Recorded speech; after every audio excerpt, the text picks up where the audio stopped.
Poor people should just wear work clothes to parties. Don't bother with a suit. Just come in your construction outfit. I was overwhelmed by such arrogant words.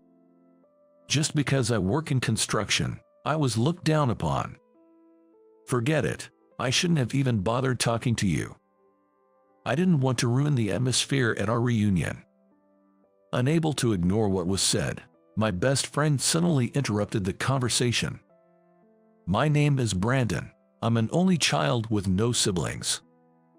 Ever since I was young, I've never been one to seek the spotlight. Rather, I've always wanted to support others. My father, Michael, runs a small-scale construction company. Though modest in size, he provided enough so that my mother and I never lacked anything, allowing me to attend college. Construction involves a diverse range of projects closely linked to everyday life, such as railways, ports, airports, roads, tunnels, bridges, dams, and river management. This profession often deals with transportation infrastructure. My father continued this work from my grandfather's time, specializing in bridges and river management.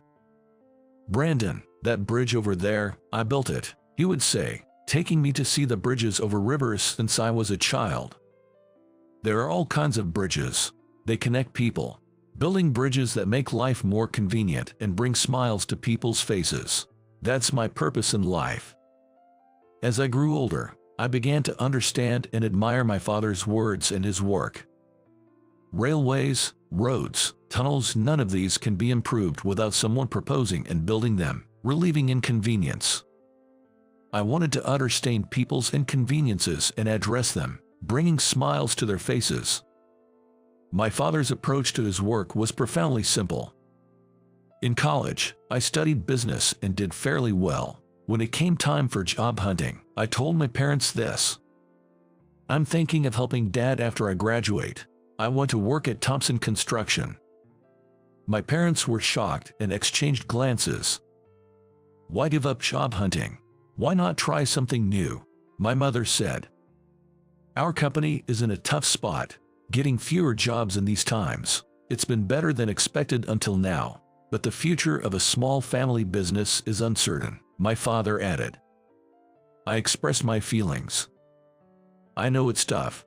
My personality doesn't fit following the same path as everyone else. I feel compelled to help out.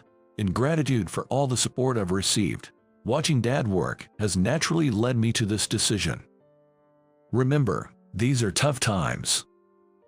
Yet, Thompson Construction, inherited from my late grandfather, is my legacy. As the only son, I feel responsible for its future, good or bad. My parents were moved to tears. After graduating, I joined the family business, Thompson Construction, to assist with construction work. While my friends were busy job hunting, I spent my time in the university library, studying for construction-related qualifications. My university friends had their opinions. Brandon's helping with his family's construction work. If he had properly job hunted, he could have gotten a decent job. Graduating from college to become a construction worker, he took the easy way out by taking over the family business. The easy way out, well, there's some truth to that. While everyone else was working hard at job hunting, I was the only one cooped up in the university library.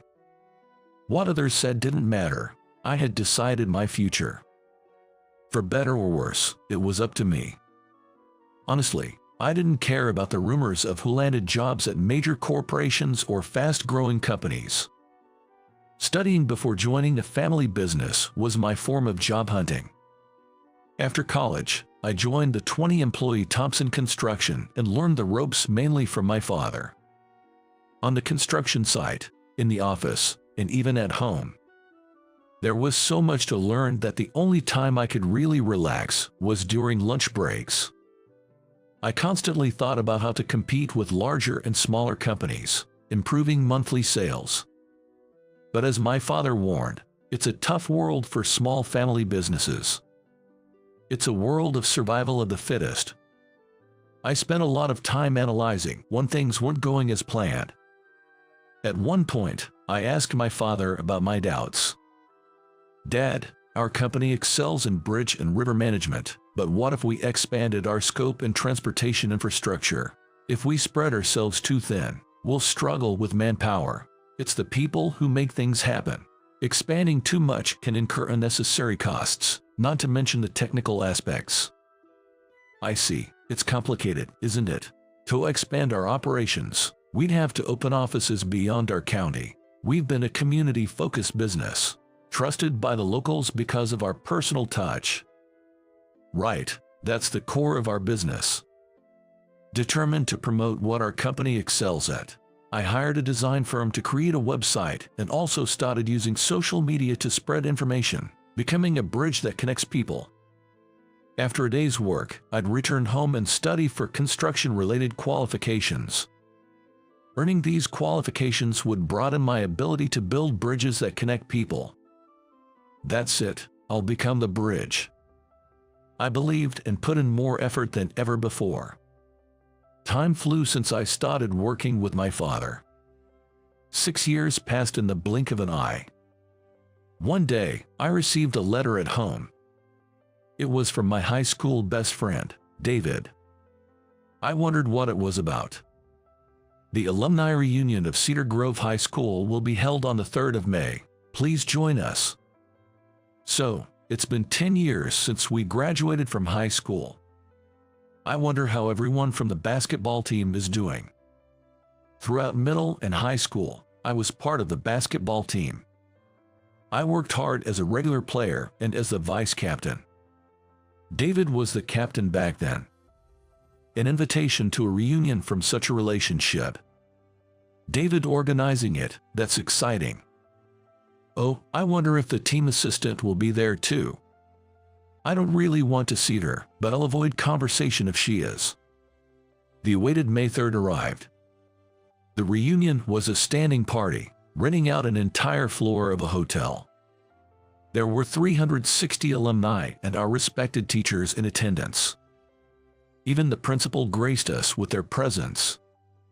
Seeing everyone in suits, dresses, and flawless makeup, I realized how much people can change. Everyone looked so mature.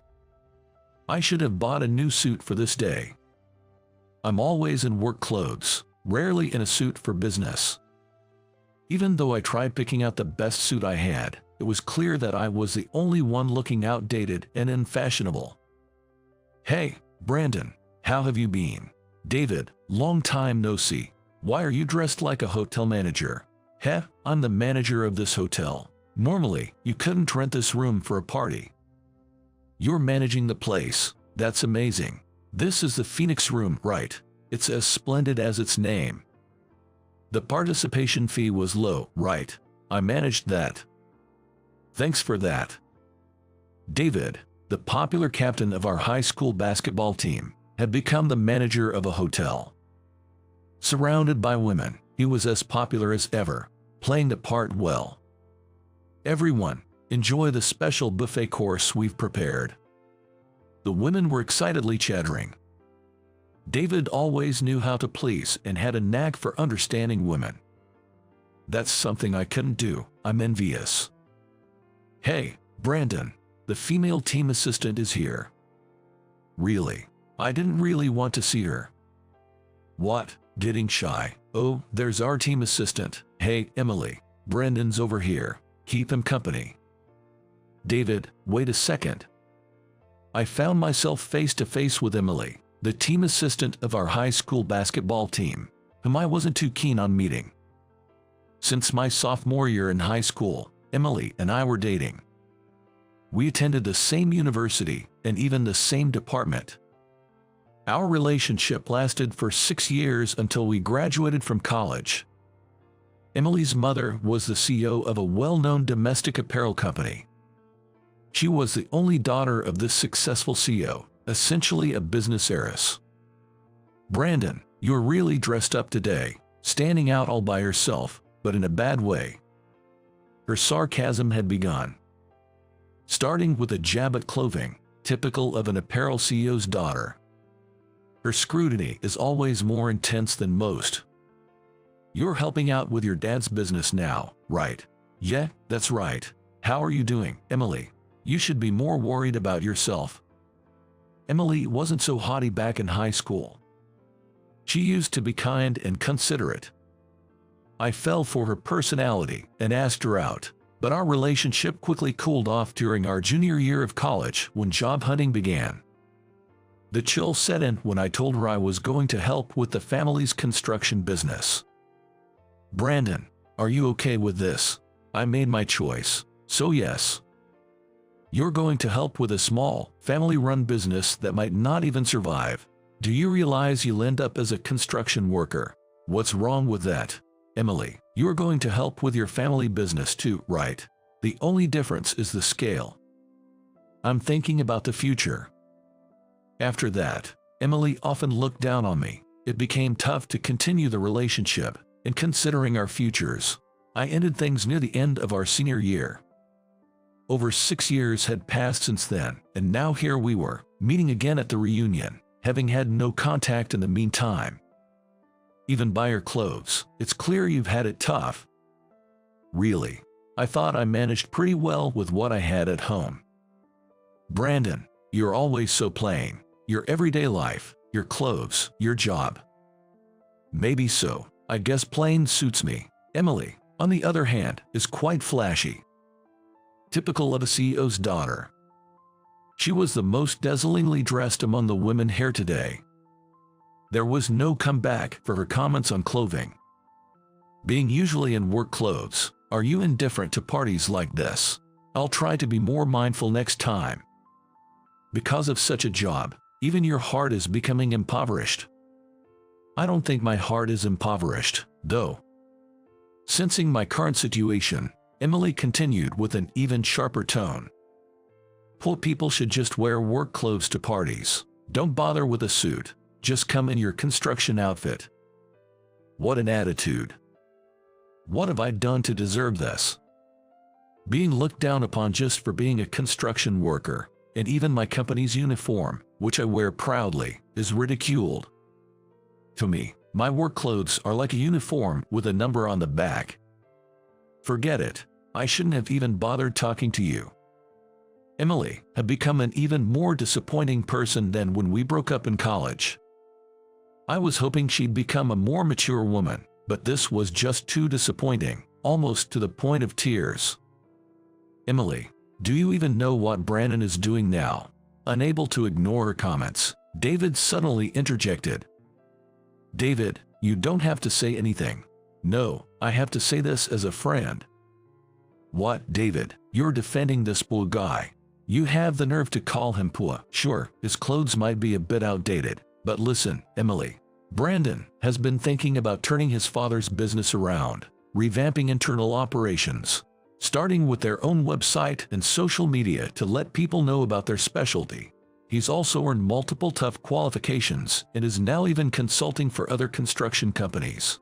He's highly sought after in the industry. Really? Is that true?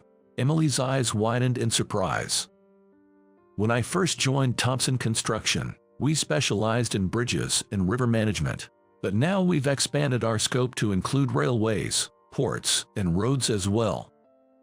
I acquired all the qualifications I could in civil engineering. In the bridges I aim to build connected people in various ways, even leading to consultancy work. That's what my past 6 years have been about.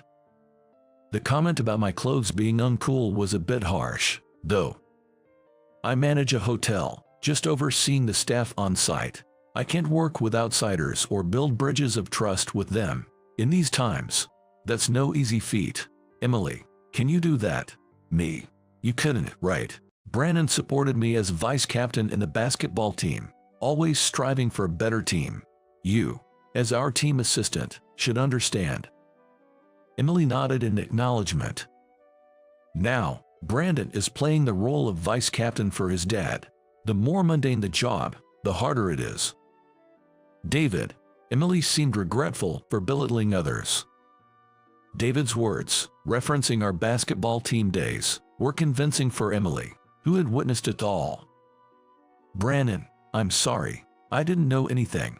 Emily said through tears. It's okay if you've realized that now. How could I say such harsh things about being plain and poor? Let's leave it at that. I need to go thank the teachers who helped us. David quickly left the scene.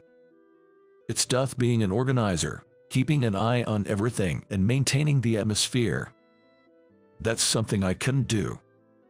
Emily and I stepped outside the venue to talk. There was an open, airy terrace outside. Quiet and just right for our conversation. We sat down at the terrace. You broke up with me in our junior year of college because you hated me, right? I was preoccupied with helping out with the family business then. I became a nuisance when I started voicing my opinions on that. You should have just told me. I didn't want to seem pathetic. Really, you're so modest. After our breakup, I focused solely on my work as a construction worker, eventually expanding into various infrastructure projects and consultancy. Ending our relationship during college might have been the right timing, in a way. I was pretending, just to you. Pretending, to me. I was thinking about the future after graduation, whether we'd have a stable life, whether the job had prospects. I was judging people solely by their status. In the end, I hurt you. It's in the past. If you've realized something, even a little, that's good enough.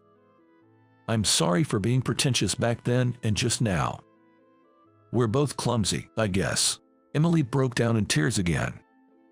I'd never seen her cry like this before. Remember when I asked you out, Emily? Huh? I mustered the courage because you were kind and thoughtful. I still believe you are at heart. There's no need to pretend or be haughty. Just be yourself. Okay, thank you. My plainness is just me being true to myself, I guess. Emily, with reddened eyes, smiled, and we returned to the venue together. The reunion was lively with performances by alumni. Thanks to David's thoughtful organization, it ended on an emotional high, the 3 hours flying by. I managed to catch up with old classmates and basketball team friends, sharing stories from our past. It was a fulfilling day. I'm truly grateful to David for all his efforts in making this day, this moment, possible. As I was leaving, Emily asked me, "Brandon, are you still the same height as in high school?" "I've shrunk a bit, down to about 5'11". "I've gained some weight too. I need to go on diet." "I see, got it. Take care, see you around." Thank you for today. I couldn't come up with anything clever to say, but I did my best to express my feelings to Emily. As a CEO's daughter, she'll surely find a good husband and live happily. Our time together in high school and college is now a pleasant memory. Reunions are strange. Meeting alumni provides a lot of inspiration. Observing others helps me understand what I lack, filtering these insights from my own perspective. It makes me realize there are new worlds to discover, fueling my ambition to strive harder. Now, I must continue to work hard in my job. As a construction worker, there's much to do. I need to keep building various kinds of bridges that connect people. 3 weeks after the reunion, on a rare day off at home, my mother told me a package had arrived. A package. I wonder who it's from. The sender is Emily. The package was a gift from Emily. It was wrapped in a large box. "Ah, Emily. How nostalgic," my mother commented.